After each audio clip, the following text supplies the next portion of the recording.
This is our 3 o'clock session. Our topic is healthcare investments, planting seeds for the future. My name is Michael Mullins. I'm with Goldman Sachs Healthcare Investment Banking Group. I focus on health systems as well as provider organizations across the nation providing advisory services. And we're happy to be here today. We've only got about 40 minutes, so we're going to try to be brief and as concise as possible. So we really thank you all for being here. I'm going to briefly allow my panelists to introduce themselves and just give your name, your title, your organization, and a little bit about yourself. And then from there, we'll get started. Hi, my name is Maria Toller Velaceres. I'm a serial entrepreneur and venture capitalist. I'm founding and managing partner of Steel Sky Ventures, which is a women's health tech fund. We invest in companies that improve access, care, and outcomes in women's healthcare. Good afternoon. I'm Stuart Smart. I have the privilege of running healthcare at a group called NXT Capital. We're a lender, so we're a provider of private credit.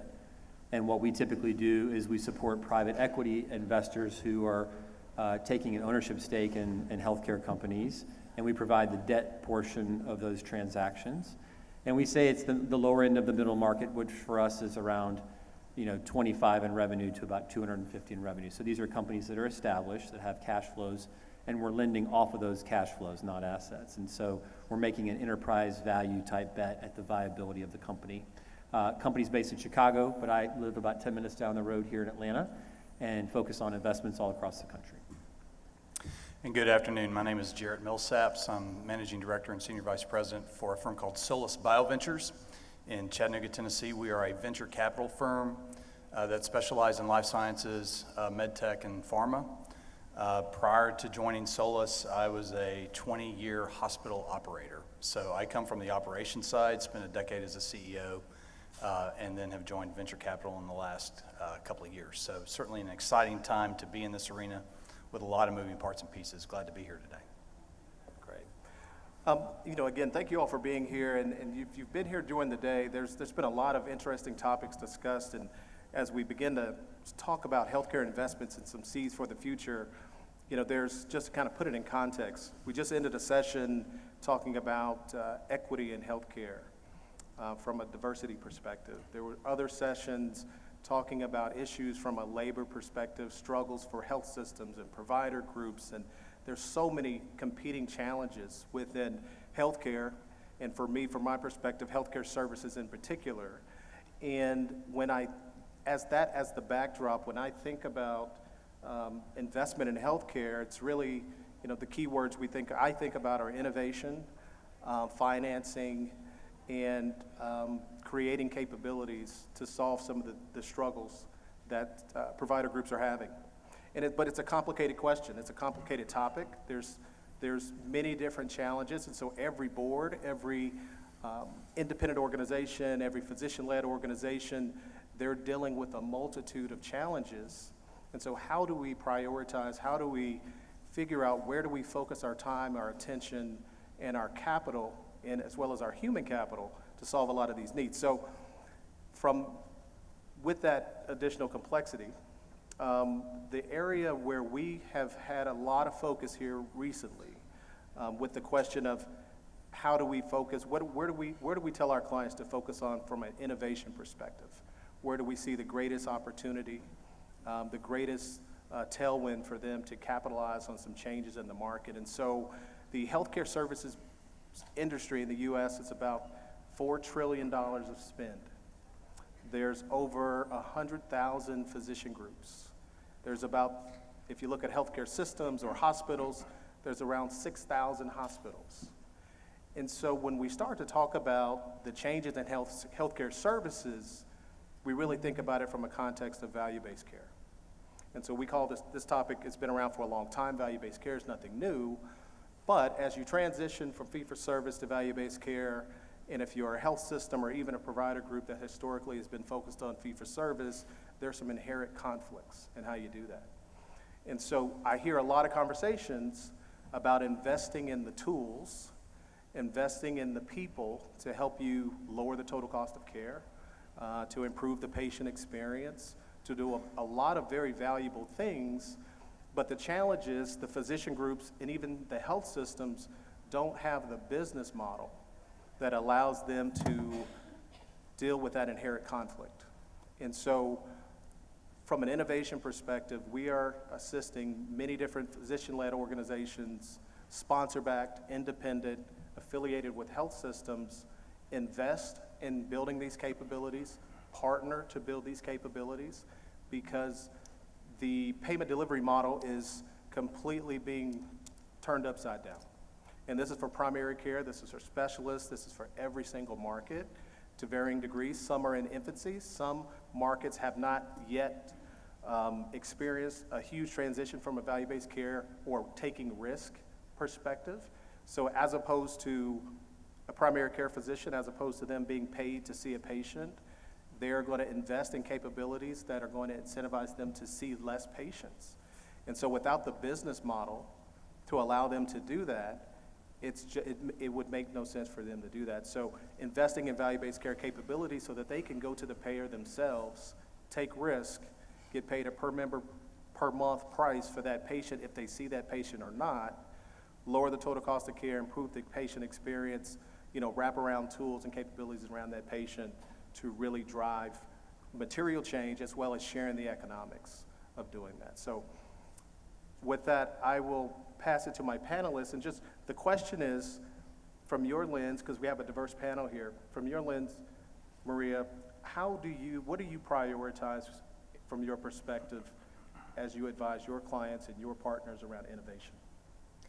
Well, we like to have a partnership approach with our investors. A lot of our investors are healthcare systems, and they are looking for specific solutions. And so we kind of think of ourselves as solution providers, going in, understanding what the unique challenges of that system are, and then kind of scouring the universe of startups that we have access to, which are thousands, that are innovating in those spaces. And to your point, remote monitoring is really important at this point, ways to keep people out of the hospital. Post-COVID, it's just we're not engaging with the health system in the way that we historically have, and we've also exposed some inequities in the healthcare system as well. So how are we thinking about, from a health system perspective, reaching out, thinking about health equity, thinking about gender equity as we roll out these new tools? And so one of the most important things we tell our clients or investors to look at is health equity, and it is thinking about culturally competent care. And I'm sure that's something that has been a recurring theme here,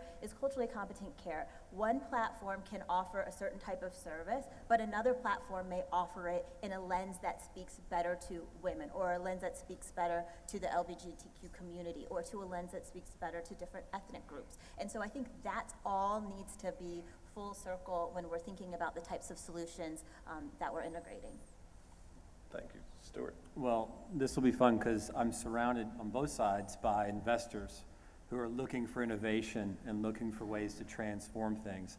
I'll be the wet blanket here in the middle as a lender, and if you put your lender hat on, my job is to not go look for a home run or a triple, because I don't get the upside. I get my little coupon on the risk that I'm taking. So for me, it's about avoiding a strikeout. And so ironically, fee-for-service works pretty well for me. And ironically, when people get too far into innovation, too far into capitated revenues, risk sharing or PMPM, it's a little scary for us. So we have the struggle of finding a way to support our clients, again, who are private equity investors, who are many times, like Michael said, investing in healthcare services, which are clinician-led roll-ups in many cases, who have to face the realities of this trend into value-based care. But a big piece of their capital, coming from us, has to reconcile some inherent volatility that can come with that. And so it's not that often that we see people, riding a bit of more of an up and down wave, as good and bad both come as they create value and maybe get some upside one year, don't get upside the next year. We actually do better when it's the fee-for-service model, where you treat it, you know what you're going to get. So I live kind of in the middle ground. It does feel like I'm a wet blanket at times, because we don't certainly want to stymie the incentives that come around value-based care, which I've been hearing about certainly for a couple decades now. But I do feel like there is an inherent need to find ways to keep all the constituents of providing capital around the table comfortable with what value care means. And so we're lending to a healthcare company. We're not lending to an insurance provider. So we can't take risks of cash flows going up and down as upside or downside materializes. So we kind of live at the nexus of that and finding a way to support provider groups that are able to deliver high quality, high value care, participate in risk sharing models, but at the same time generate steady, consistent cash flows. That's where we live. One thing, I think some excellent comments, but one thing that I'll add, you hear some different answers to the question, and I think it's, number one, it's a hallmark of the different constituencies that are out there to help provide capital to the markets, right, based on the need and based on the life cycle of the company. For us on the venture capital side, and especially from my perspective, I listened to a lot of the conversations today about the challenges of health systems and hospitals operating. And before I got into hospitals, I was in the Navy for a while. And so for better or worse, I've spent the vast majority of my career in large matrixed organizations. And large matrixed organizations are designed to not be nimble. That's the reality. And the ability to successfully innovate a lot of times has to be able to be done outside of those confines of the organizations. That's not being a critical person about it. It's just a statement of fact, right? There's regulatory considerations, there's fiduciary considerations that can sometimes get in the way to take the risk involved that some of our companies are seeking to take. And so from our perspective, when we're looking at a value proposition, first and foremost, it's about what's best for the patient. It's got to be about what's best for the patient. That's not just a cliche. We've heard several discussions today, whether it be on diversity, whether it be on labor shortages and things of that nature. When you're doing the right thing for the patient, that's good business. That's good business for everybody represented up here, and certainly good business for everybody represented out there. And so we're looking for people who are as committed to that as they are financial returns, number one. Number two, we're looking for people who are as committed to the culture of the companies that they're creating, not just the technology.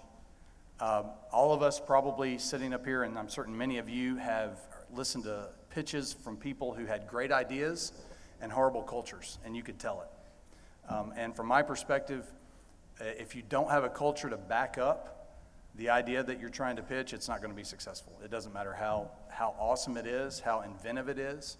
And that's where we take a really hard look from the companies that we're investing in at the people involved with them as much as the technology and the freedom to operate and patents and things of that nature. Not just nimbleness, but I imagine preserving a culture in a matrix organization is also exceedingly difficult because you have all those cross streams and cross currents trying to compete with the message that you're getting in one direction with the other. That's correct. So my condolences there. So Jared mentioned hospitals, and just specifically for hospitals, the not-for-profit nature of hospitals is a challenge. And the process orientation of those organizations is very tough when it comes to innovation and value creation and forward thinking, doing some things a little bit different. Giving up control, governance is a big issue. So when it comes to really unlocking value and creating that value for those organizations to fund the missions that we talk about, the missions around equity and inclusion, all these things we're talking about, how do you fund that? Philanthropy is one way. But because of some of the dynamics in healthcare, we try to help health systems and our clients really look at what are the headwinds, what are the tailwinds. So one of the things that we see is an aging population. Medicare, the Medicare panel for physician groups is growing. That's also typically the lowest profitability portion of your patient panel. So how do we help those 100,000+ physician groups and 6,000 hospitals unlock the value of their physicians? Because they employ these 1 million+ physicians across the U.S. largely.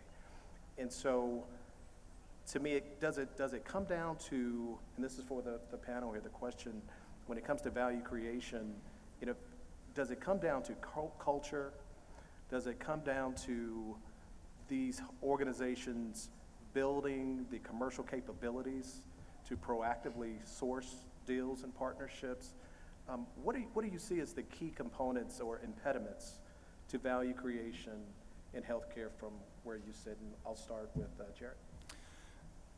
So the first thing as you're we're talking about that, Michael, the first thing that actually came to my mind, what's the impediment, is time.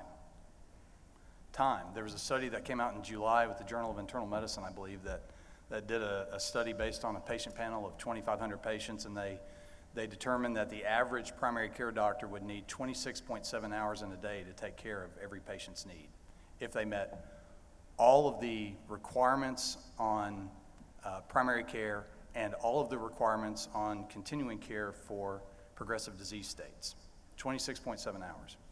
And so, you know, from our perspective, I think that you have to be willing to acknowledge, first and foremost, that doubling down on what you're doing may not be what you need to do. From my perspective in healthcare, you know, everybody in a hospital setting, everybody in a healthcare delivery setting, regardless of your job, whether you're a physician, whether you're a registrar, you know, whether you're in administration, respiratory care, whatever, your job fundamentally through the day is some version of the scientific method, right? Test, hypothesize, treat, retest, plan, do, check, act. It's known by various different things. And that's great, that's important, it needs to be done, but that mindset is not necessarily the same mindset that's required to really be inventive. Because you're dependent on process, you're dependent upon protocol, you're dependent upon standing orders, you rely on those things. Rightfully so, because you need to have a safe environment. But to really be able to think about things differently, sometimes it requires you to be able to step away from that. And so part of what we've applauded some of our partners with on the investor side and on the healthcare delivery side, quite frankly, is setting up, we've got some partnerships with some health systems across the country where they set up their investor arm that is free and distinct from the healthcare reporting system proper, right? It's an adjunct thing. So they're free to kind of do whatever they feel like they need to do. They have a finite budget that they're allowed to play with, and basically it's kind of like a hedged bet, if you will, where we're willing to take risks and this much amount of money we are willing to even lose in the effort to try and get better and to think about things that in the process of doing the daily requirements that we're obligated to do legally and regulatory, that we don't have the time to do. And I'll just add to that, I think partnership is really where you're going with this, is partnering with people because, like you said, time is really important resource, money is a really important resource, and labor is limited now. And so how do you partner to offload some of the work of the health systems to other startups or other organizations who can take on that burden? And so that's one of the ways that we really have been instructing people to think about adding value. It's not only always bringing stuff in because that creates more work, more burden on the people that are left, but how do we take more off of their plate through really making partnerships where you need it most? Yeah, speaking to the concept of time, I was reflecting on the playbook for my clients, again, who are private equity investors, and we're supporting and investing alongside them. Typically, when it relates to multi-site or alternate site clinical services or physician-led services, and again, for us, a typical example would be, it could be a dermatology or ophthalmology or a dental or outpatient rehab or urgent care, or even primary care roll-up. So this would be a for-profit independent physician group or clinician-led group, typically multi-state, multi-market model. And my clients would typically look at the pain points for those providers. And in most cases, it is underpinned in a constraint around time. And the cost of compliance, the cost of marketing, the cost of reporting and financial reporting, the cost of running all the overhead that comes with the office. And the playbook, again, for my clients is to alleviate all of the non-clinical obligations that are placed upon that clinician and take those all into the back office through a management organization. And then basically let the provider do what they got into providing care in the first place to do, and that is see patients and take care of and heal patients. And so the playbook, again, for our value creation is arbitrage around that. And what does that mean? Well, if you are a 1 or a 2 or a 3 provider group, you probably aren't as sophisticated as the bigger groups in town. And so a lot of investors will see value at bringing those groups onto a platform, and we'll go try to get that message to resonate with those providers and say, hey, we're going to create this back office to alleviate you from all of these pain points that you have and allow you to provide better care. And with that could come upside in the quality of care or the amount of patients that you're able to see and maybe overall the financial success of your practice. And so they try to marry those two theses together in a way that satisfies the needs of the investors, which is the side that I'm on, but also the clinicians. And I will say that doesn't always work out well. There's a lot of highly pedigreed, very smart investors out there that just make a mess of things. And even at times they do it as the third time the investors come in and partner, they still find a way to stub their toes. So that to me speaks to the fact that it's very operationally dependent. It's a blocking and tackling execution you have to do really well to take all that back office stuff away and off the plate of the provider. And more importantly, you have to have the cultural alignment. Jarrett talked about it. You know, if you really want to mess things up, come in there and start telling clinicians what to do and how to run their practice or how to treat patients. We all know that doesn't go well. So if you come in a facilitative approach, and a collaborative approach, and you can bring capital, but also the ability to get out of the way when it's necessary and build something beautiful that can really alleviate those pain points, that's the thesis that we see and try to support in value creation. Great. So one of the points Maria just brought up, around partnership. So when I think about innovation or investing, partnership goes hand in hand with that. And for organizations, just to kind of stick in the health services, it's first and foremost kind of figuring out, here's my strategy. Here are what capabilities we need to execute that strategy, and here are the gaps that we have. And of those gaps in capabilities, human capital, or even monetary capital, where does it make sense to build your own solution, your own capabilities, invest in that, or perhaps if it's not your core competency and it's not your strategy to become your core competency, that may be a ripe area for partnership. And I think we're seeing the evidence of the value of partnerships really across healthcare services, starting at health systems down to physician groups. There's a lot of evidence that partnerships is really the way to go. And even in my experience, probably, let's say 5 or 10 years ago, maybe 10 years ago, tech companies thought that there would be a software solution, like you could fix healthcare from a computer almost. And, recently Amazon acquired a company called One Medical. And so now Amazon owns brick and mortar in healthcare. They employ physicians.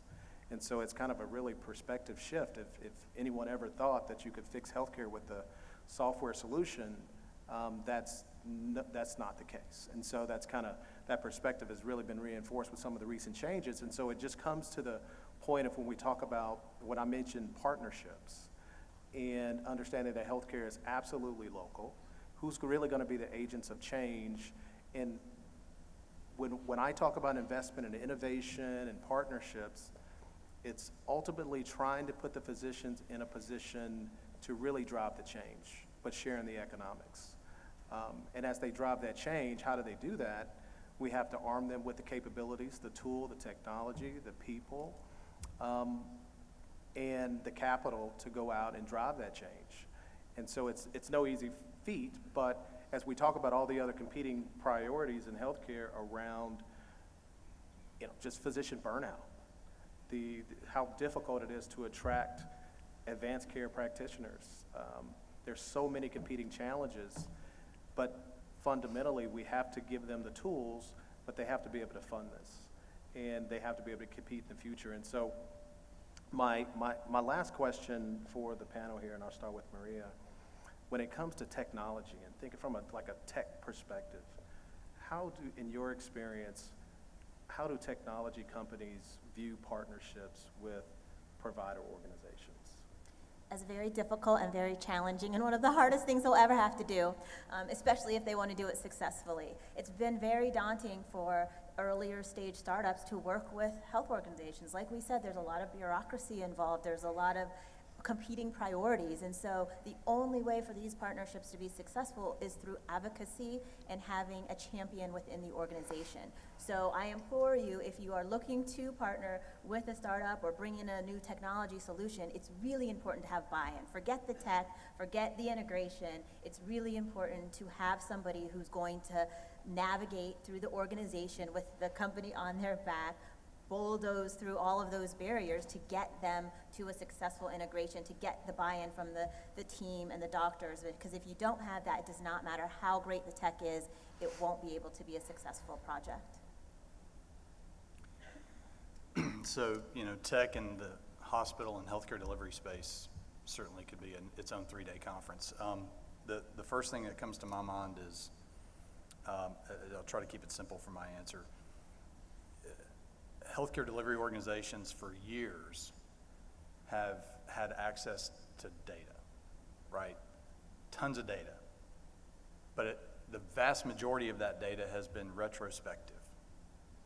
I could tell you, I heard it referenced on the panel earlier. I can tell you, by zip code, by age, by race, by income, by pretty much every other category out there, what patients are coming into an organization, what they're being treated for, how long they're being treated, which is useful, right, from a resource planning standpoint, but it does really nothing to address the problem that I think we're all really trying to solve, which is ultimately how do you keep them from getting there in the first place? And that requires a level of sophistication around data analysis that historically delivery partners have not had. And the ability to get into digital health, the ability to get into digital biomarkers to allow for predictive analytics to come into play, I think is something that is out there, and certainly some companies are doing a very, very good job of it. If you have looked on your phone at any point today, you probably have seen an ad from a company whose website you visited a week ago, right? Those tools are out there, but from a delivery standpoint, healthcare has not been able to harness some of that. And I think those types of opportunities going forward, you heard some things referenced earlier today, to really put a structure in place to where not just to be knowledgeable about who's in your shop now, but be knowledgeable about who might be coming to your shop later on down the road, and what can we get in front of that to prevent that from happening, which is a complete paradigm shift from what hospitals have been using for the last 50 years, which is how do we get more people in the door.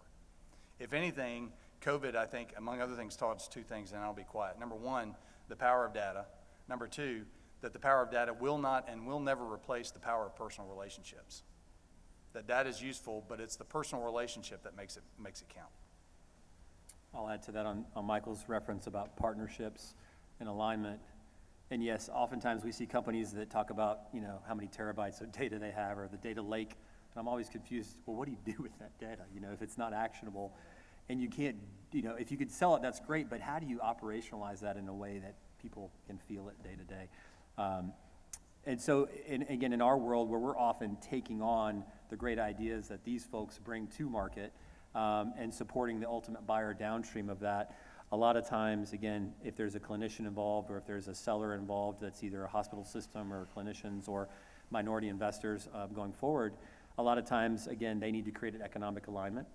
The phrase no margin, no mission can be interpreted a lot of different ways, but if a business is not profitable and goes away, it doesn't do good for anybody at that point. So we like it, and it seems to go well when the clinicians and the operators and the folks that maybe have invested in the business before our clients are locking arms with us going forward and have a seat at the table. And so a lot of times with clinical services or clinician-led services, they have equity either in their practice or in their region or even at the holding company level. And so a doctor can come in and have that proverbial second bite at the apple alongside all of the other clinicians that are coming into the platform. And that tends to align incentives. Certainly they're foregoing a portion of their distributions or income to sell the business in the first place. So then having that downstream opportunity to participate in the ongoing margin and mission of their business as it hopefully grows, I think creates good alignment with the providers. Great, thanks. Look, in a lot of successful growing organizations, you are going to have opportunities you're going to be approached for partnership, for acquisition, for affiliations. And I try to make sure that organizations understand if you're to be the acquirer or the acquiree, I highly suggest that organizations at the executive level and at the board level develop a strategy around your aspirations as it comes to partnerships or acquisitions or investment. Come up with a strategy for that. Have these discussions at the board level at the executive level in these organizations well in advance of speaking with a target or vetting a particular partnership opportunity. It's really important for that prep work to be in place so that you're adequately able to respond. And you've got a sense of, here's the partnership criteria. This is what we would look for in any potential partner if we were to consider a partnership. These are the things that we want to consider, and these are the things that we would absolutely want to avoid. And for every organization, those things are going to be different. And so to the extent that organizations can come to the table or come to those discussions already having had some of that perspective, it's really valuable. It enables you to not spend too much time looking at the wrong investment, because you have a better sense of here are our priorities and why. And so you can quickly dismiss opportunities that don't fit your organization or don't bring you the capabilities in a partnership that you would want.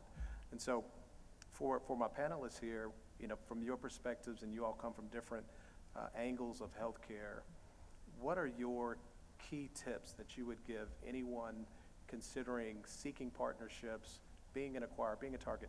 What are those things that they can do now in preparation to ensure that they have improved their chances of success if they choose to go down that path?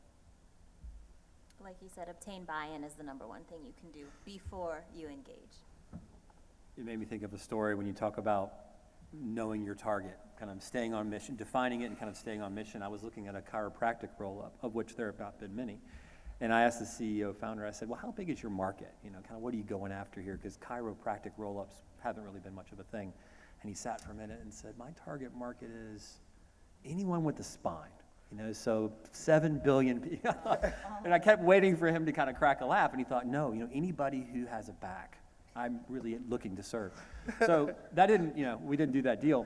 But ultimately, I would say the funny thing about growth now is that you have investment bankers, Michael, not you, but some investment bankers who will market a company for sale, and they'll put their pipeline in the materials, and they'll put it in their earnings.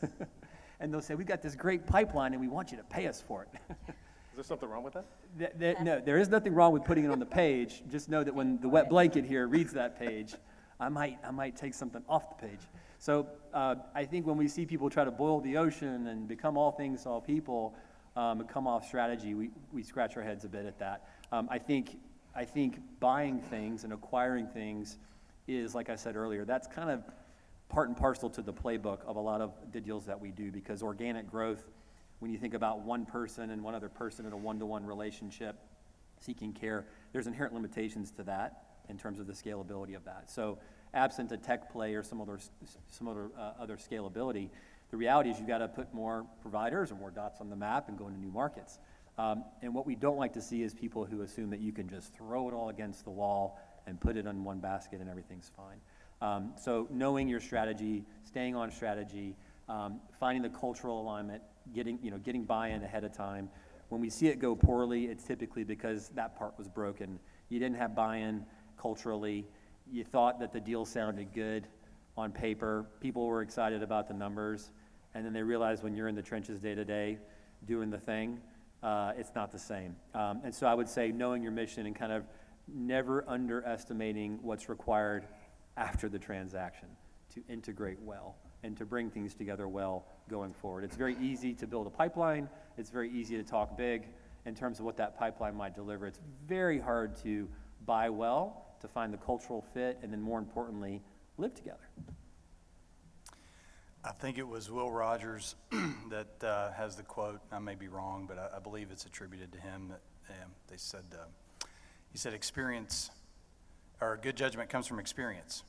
And he said, well, how do you get experience? And from bad judgment, right? And, for us, we look at, I think, and I don't think this is much different than the broader industry, but we'll look at 100 potential deals a year, broad stroke. We'll do some significant due diligence on maybe 15 of those and actually write checks and invest in maybe 5, right? So it's a very, very deliberate process, and it needs to be. It should be. Stuart said as well, I cannot, from my perspective, overemphasize the importance of having a sense of who you are and why you're doing what you're doing. And the paradox for those of us on this side of it is that just making money can't be it. There's a lot of companies out there, that's great, everybody likes to make more money, but that really can't be the thing. And part of our mission is to find companies and teams who are passionate about improving life, who are passionate about improving the human experience. And if you can make money while you're doing that, that's great. But it has to start with having a center and a knowledge, not only of who you are as an individual, but what your mission is as a team. The other thing that I'll mention is that there's a benefit from time to time. Great ideas a lot of times can start in the back of a garage, and no doubt about that. But there is some benefit to occasionally having some missing hair or salt and pepper in the hair, in that the experience and some scars to say, hey, I've already touched the burner on this stove. It's hot. You don't have to do that. And we look for people who've made some mistakes. For those that we're looking for partners, one of our standard questions is, tell me why this deal is great, and tell me about a deal that blew up on you, and talk to me about it, and what'd you learn from it. And anytime somebody says, oh, we have a great track record, we really look to not make mistakes, right there is my sign to sign off. Because if you're honest and you're transparent, you're always going to have things that you can learn from. And people who are not willing to be honest and transparent at that level of the discussion certainly aren't going to be honest and transparent when you've got lots of zeros at the ends of checks, right? And so I think making those assessments is very, very important. Well, thank you for that. I think, look, we've got about 2 minutes left, and just from my perspective, I just wanted to give everybody the opportunity to give just any kind of parting comments. But just quickly, from my perspective, working with organizations that are both targets as well as the acquirers, there's a vast realm of possibilities for organizations out there that I think many don't realize that they have. And so in addition to having your strategy, having your playbook, having your criteria, surround yourself with a team of great advisors, attorneys, and others that can help you fill those gaps in your team's capabilities to even vet some of these opportunities that you have.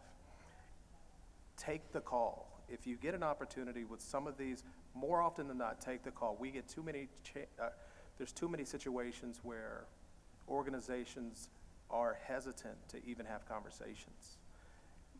You don't have to give anything proprietary, but form relationships, have conversations. It may not go anywhere, or it may go somewhere, but it just may take some time. You may learn something in those conversations. The only difference between when you look at some of these companies that didn't exist 5 or 7 years ago and today, they are multi-billion-dollar companies. The biggest difference between them and some of the other provider organizations that I know of are they did all those things. They prepared. They created commercial capabilities. They created a sales force. They surrounded themselves with advisors, and they stuck to that strategy. They executed, and they literally built these companies from largely nothing. They understood how to access the debt capital markets and working with someone like Stuart's team. And so I would really suggest that organizations put the teams together, and in advance of going down any path of partnership and making an acquisition, put that plan together and really just make sure that you and your team are informed. And with that, I'll pass to Maria. Any parting thoughts? Yes, parting thoughts are look to places where other people aren't. I feel like a lot of health systems are all looking towards the same 5 solutions. If you want to do things differently and you want to make great change, you got to uncover, from a different rock. And so I would say, think about the different types of ways that you can source. Think about the different types of people that you can go to source, because if you keep going to the same wells, you're going to keep getting the same solution. So try a woman investor. See what I have in my portfolio, because it's going to look a lot different from what they have in theirs. Try somebody who's, just different, and you'll find different solutions. And so that's what I would say, is just broaden your universe of where you look for solutions and the people that you interact with. Yeah, just very briefly, I think it's a great celebration to all be in one room and all coming from different parts of this healthcare ecosystem. And it's beautiful because it touches on so many fundamental things in and around life, but it also requires the nuts and bolts, with capital and good people to bring it all together. And I think it's an industry that we all agree is not going anywhere anytime soon. It's an exciting time to be in the space, but it's always been and will always be an exciting time to be in healthcare. So it's great to share that with each of you. I had a boss years ago, and I adopted this. It's kind of been a clarion call for me, but anytime I go to a conference, especially healthcare, and that you'll hear the phrase, think outside the box, right? Somebody says, think outside the box.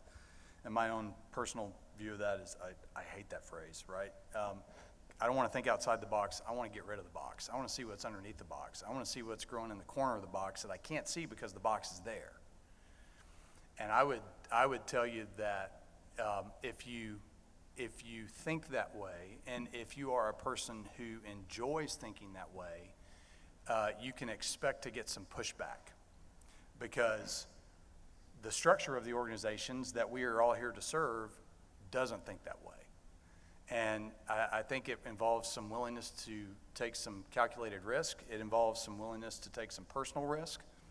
But the glory is when you take the risk. And I think we all, including all of you, would agree that not taking risk is going to get us nowhere. And so it's incumbent upon all of us to be a part of that solution. Great. Well, we're out of time. Thank you all for attending our session. Thank you to my panelists, and thank you to Health Connect South for having us today.